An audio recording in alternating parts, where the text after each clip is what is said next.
If there was no fear of hell, would you still serve God? Let's talk about it.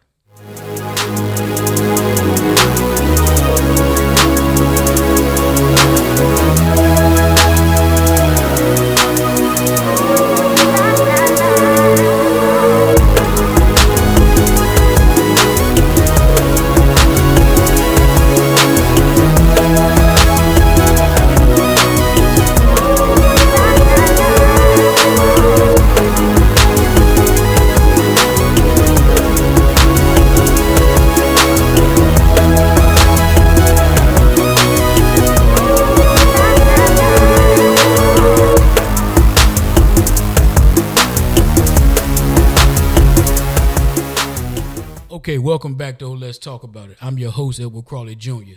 And before we dig into this conversation, I ask that you take a moment, hit the subscribe button, and if you find any value in this conversation, give me that thumbs up. Help the algorithm, keep me in motion, allowing people to see it, Appreciate that. Now let's get right to it. The question I asked was, if there's no fear of hell, would you still serve God? Okay, let me get into the reason I asked that. Now, I had notes and I had some other topics I was going to get into, but I say I need to start telling more of experiences that I have that may be relative to others. I don't have to go digging for information or digging for stories or digging for things that I have to compare or whatever to, because I have them within my own life's story. So how about I just get into that and you get to learn a little bit more about me and realize that we probably relate on some of the same stuff, especially when it comes to church and the religion and how things were done. Okay, so let me take it back.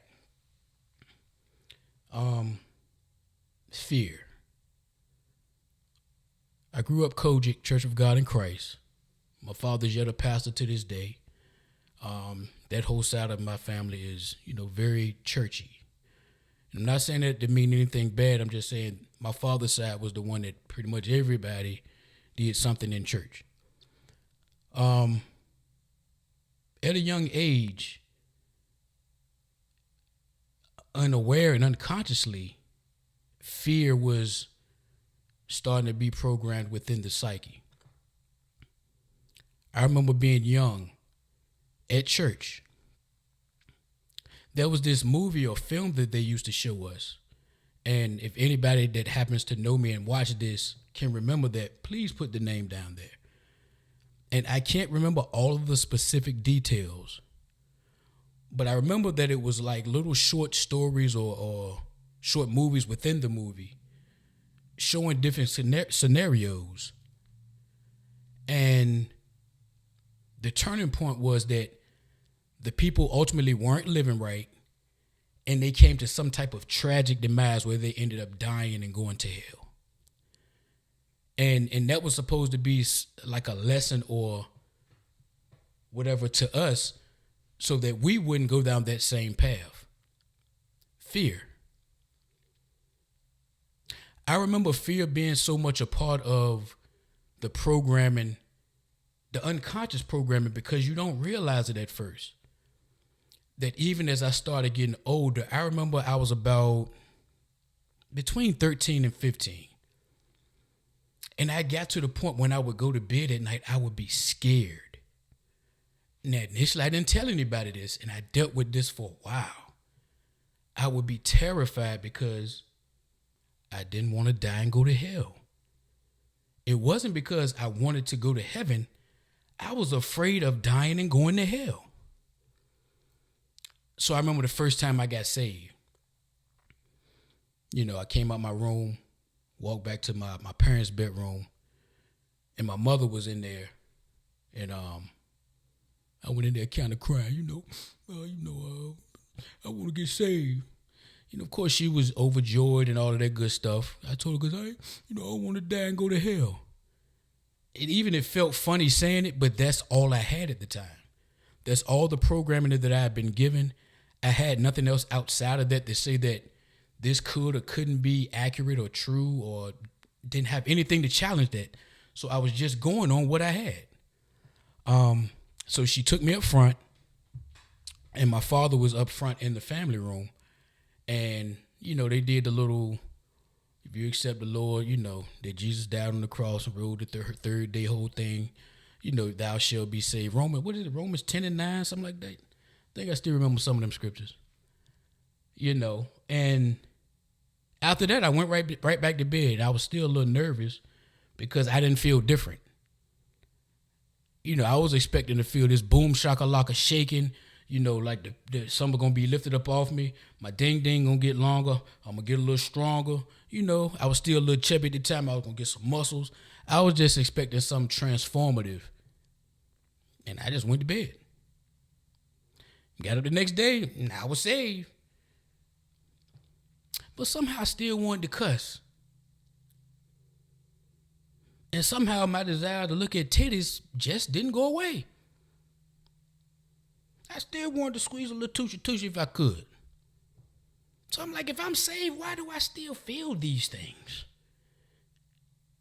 And why am I telling myself that I'm not supposed to feel them when I'm not telling myself to feel them? I just like titties. I can't explain it. If I could explain it, I would probably stop, but it's just natural. So now I'm stuck in a position of having to try to convince myself that things that come natural are bad. Not that they're supposed to be done at an appropriate time. Not that they're supposed to be done a certain way so that you won't have certain unwanted consequences at the wrong time, as far as babies or catching the clap or whatever. I was just programmed to believe that it was bad to do it before you were married. Nothing else. So I'm trying to convince myself that coochie bad. But the whole time coochie good. So I was constantly back and forth. And I'm being a little silly. I'm being serious, but I'm being silly the way I'm presenting it. But it was that fear inside of me that kept trying to make me purge myself of these things. Instead of being educated, and I'm not blaming my parents, not blaming, everybody had their experience and they were educated the way that they were. If they chose to stick with that and pass that on, I'm not so much blaming anybody specifically. I'm just saying that's what I come from. So I'm trying to deal with these things and convince myself that I'm not supposed to feel this way. I didn't really have anybody to educate me about what this was and how to conduct myself and discipline myself and things that I could do to manage this. I was just trying to program myself that titty balls sin, titty balls are sin, coochie is a sin, coochie is a sin. Now, ultimately, it didn't work. But that's that fear.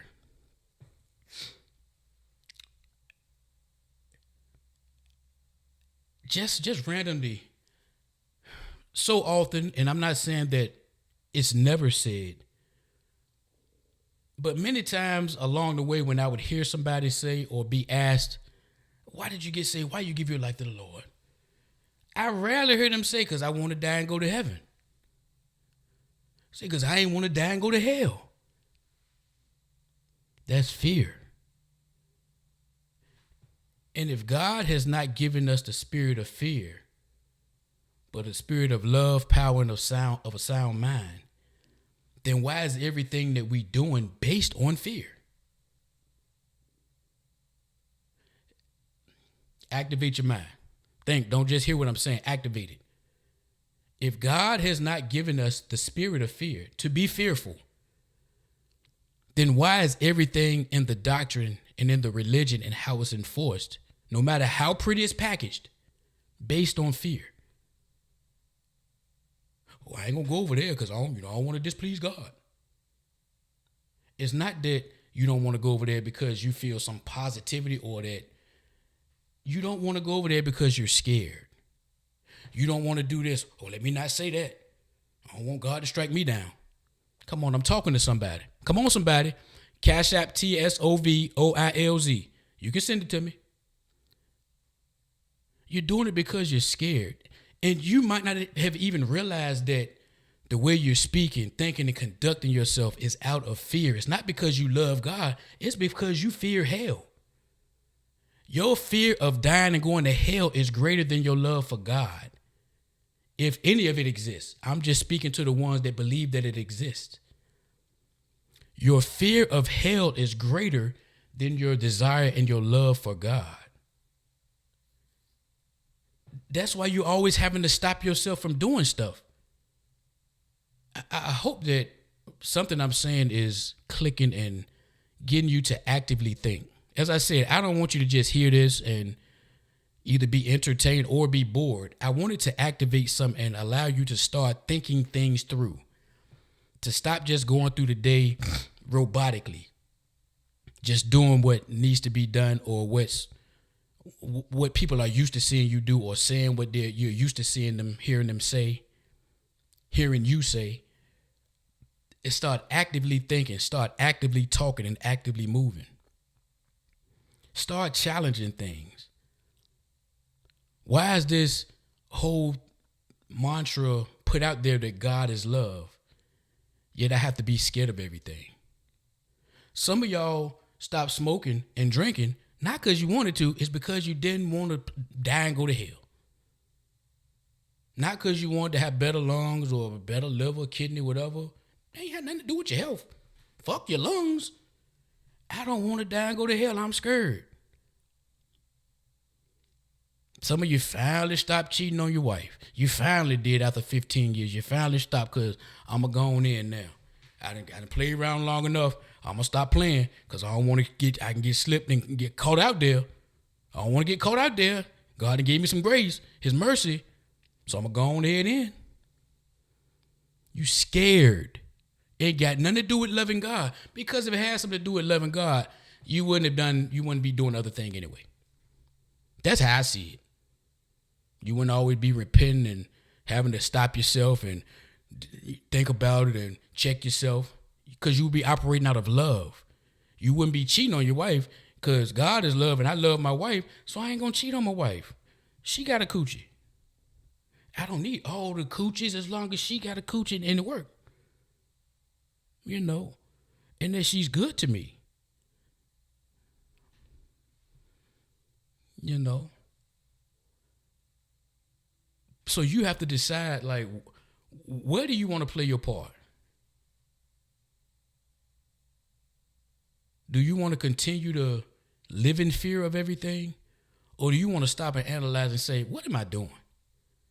Am I doing what I'm doing out of genuine love for a thing? Or because I'm afraid of a thing? And this can apply to any religion. Is what I'm doing to honor the deity that I serve? Or is it because I'm afraid of punishment? I hear so many people say, well, I'm going to love them because the Bible says so. That's a dangerous type of love. If you got to be told to love me, you don't love me. And I've said this before if you listen to previous podcasts. If a book has to tell you to love me, you don't love me. You're just attempting to follow instructions. You know. It hurts to see things the way that I do and not force it on anyone, but not be able to get anyone to see it this way. And if they do see it this way, they don't tell me. You have to realize what I'm doing is not, especially in these parts, is not what you do. You don't get on camera. You don't say it out loud, but you definitely don't get on camera and put it on YouTube. You definitely don't speak out against church and the activities and the false doctrines, and you don't do that. You know who your daddy is and who your granddaddy was. Yeah, I do. I'm me. Here's the thing, and I'm going to just touch on this too. If you haven't helped the person when they were down while they're living, stop acting like you care so much about them dying and going to hell. You got people out here that's homeless, hungry, need a bill paid, they need some shoes, they ain't wearing nothing but flip-flops, and you trying to pray for them to go to heaven. Take them to Walmart, nigga. Show them some real love. I don't want to hear all that, you know, what church you go to, have you given your life to the Lord, and you ain't even concerned about the well-being of a person. What you need, can I help you? And if I can't help you, I will wish you well, but I'm not going to try to impose and put my arrogance on you and make you feel like you're not doing enough. You should come over here where I'm at and get better. How arrogant of you. And if this whole thing is real, a lot of them that are out there are going to get in before you. Because they might not be living their best life, but they're living their most genuine life. They don't have all of the accoutrement and different things to cover themselves to make themselves appear a different way. They just have them.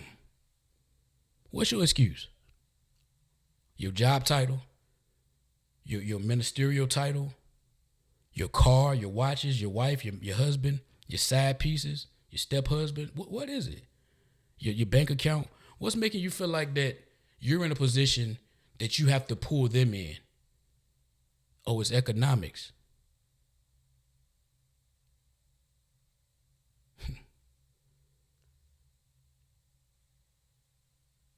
I often wonder. No, well, I know the answer. Here's the thing. Because I've had enough conversations with people. And over time, I will see the bar moving for them and them starting to question a little more and challenge it a little more.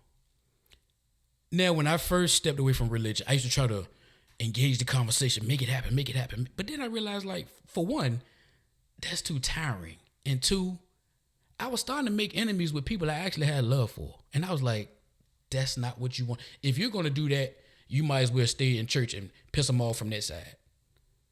You didn't step away from it to make enemies with everybody. Now, some of y'all I don't care for, but that's not the reason I did that. So I had to, change my approach. As you see, I'm a little calmer than I was previously. Because I genuinely have love for people. And I tend to try to stay away from certain conversations unless I'm placed in it or unless the conversation opens up to it. I don't go around like church folks try to do and try to force that on you. As a matter of fact, was at work the other day and two ladies sparked up a conversation and I was standing like in the middle. And one of them said, Crawley, what you think? I said, now you know not to ask me that. I say, so I'm not going to comment. I say, y'all trying to start you about to tear this whole thing all to pieces if I get started. Now in the past, I would have went on into it and been ready to, and this and that, and boom, boom, boom, and you need to check this out, this with all that. But I said, no. I'm not trying to win over people that don't want to be won. And I'm also not trying to debate with those people. That's going to be a futile conversation. We're going to be doing that for nothing. They're not even looking to change what they're doing, and I'm not looking to change them. I'm more so for those that are thinking about it, have challenged things, ask themselves questions, be like, this don't make sense, but remove the but. This doesn't make sense. Where do I go? What do I do? What do I need to read? What do I need to study? Don't say this doesn't make sense, but the word says. But you just said the word don't make sense. So you can't say it don't make sense, but then go right back to the words that don't make sense. It's okay to read and study things outside of the Bible. I promise you it is. I promise you, I ain't been struck by lightning not one time. My skin look good. I'm 45. I don't look it really. That's what people tell me anyway. I got on some good cologne. TSOV right there, the smell of victory. Everything ain't perfect, but everything is worth it. Locks looking good, man. You better stop playing with me. You're not going to get struck down by lightning. You're not going to get killed. Whatever challenges come with life are going to come based on the decisions you make. Ain't based on whether you serve in this one or that one. Because I know some poor people that serve God, and I know some rich folks that serve whoever they serve, or they don't believe at all. So we got to stop this entitlement, this religious entitlement. I'm getting treated good because I do what God tells me to do. But you in the same church where the person is about to lose their house. So God don't fuck with them? Come on, somebody. If you see me, look, I'm just making sure my mic's still on. Had a little technical issues. But so God ain't fucking with them? Why they ain't just get a raise? Actually, they just lost their part-time job. And they got kids in school playing sports. I was about to say something crazy, I'm going to say that for a different type of podcast. But they out here doing what they got to do to make things happen. While your job is taking care of you, the bills paid, everybody good. You know, you don't even need no food stamps. You don't need none. Nope. You can buy a couple bags of groceries for somebody. That's how good God blessing you. So why God ain't fucking with them? As Dick Rivers used to say, Why ain't you fucking with them? Come on. Now I know I'm kind of just rambling now, but it's free streams of thought. Things that we can talk about. That's why it's called Let's Talk About It. You know, different conversations, different ideas. I'm not afraid to challenge things. I've been doing this about, not far as podcasting, but this mindset of being away from religion about what this is. It's about 10 years or more. Yeah, around 10 years, something like that. Yeah, 10 years, 2015. You know, it's people that see me that. This is how I know people don't really be paying attention. That's why you got to just live your life. It's people that I've talked to, seen, and conversed with over the last 10 years. And I just saw a guy the other night, and he said, I was down at the church the other night, other Sunday. And I was like, okay, what church? He was like, such and such. I was like, bro, I ain't been to that church but one time in the last 10 years. I want to ask him, do you know me? Like, we've had this many conversations and you didn't know that? So live your life. So I'm saying that to say people are not paying as much attention to you as you think. So don't get so caught up in, they gonna think this about me. They gonna think that about me. That's why I'm on YouTube and on video and doing what I'm doing, because it's challenging to do it, because I know when I step outside, I have to see real people, and not that it's any friction, but I know I could be asked some things and I have to be prepared to answer questions in a respectful manner. But I'm ready though. I'm ready. Don't ever think I'm not ready. You got to be willing to, not worry about so much. Yeah, of course, care about. You want to have a respectful reputation and be trusted and things of that nature. But you also want to find the people that gravitate towards who you really are. Everybody not focused on you. Everybody ain't tripping off what you doing. Keep doing what you're doing.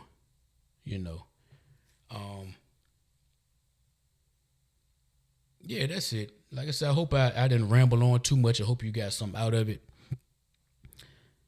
If there was no fear of hell, would you still believe in God?